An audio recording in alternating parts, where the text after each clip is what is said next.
परभणी जिल्ह्यातील जिंतूर येथील चौधरी परिवारातील 3 भावी भक्त उत्तर प्रदेश येथील प्रयागराज येथे सुरू असलेल्या कुंभमेळ्याला कार क्रमांक MH14 GS 9200 ने जात असताना रिसोड सेनगाव मार्गावर शाही धाब्याजवळ कारचा अपघात झाला.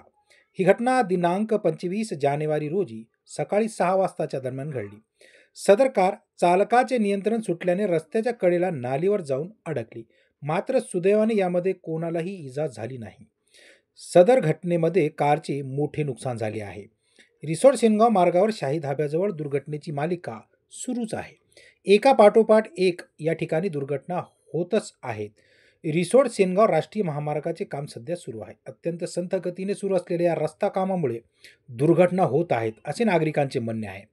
काम सुरू असताना सेनगावकडून रिसोडकडे येणाऱ्या बाजूने नागरिकांनी या ठिकाणी मोठी गर्दी केली होती. रस्त्यावरील पडलेली चुरी मात्र रिकामा कारचे मोठे नुकसान झाले आहे. या घटनेमध्ये मार्गावर टाकलेला डिवायडर जवळ मात्र झाली. कार मधील डिवायडर व रस्ता हा नवीन वाहन रिसोड मार्गे प्रयागराज येथे कुंभमेळ्याच्या दर्शनासाठी लावलेला नाही.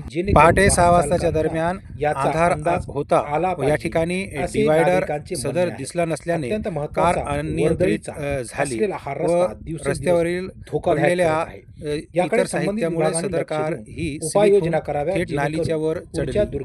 सदर घटनास्थळी अपघाताची मालिका सुरूच असून या ठिकाणी पडलेली रस्त्यावरील सामग्रीमुळे आमच्या चॅनलला मालिका वाढत चालल्याचे नागरिकांचे म्हणणे आहे.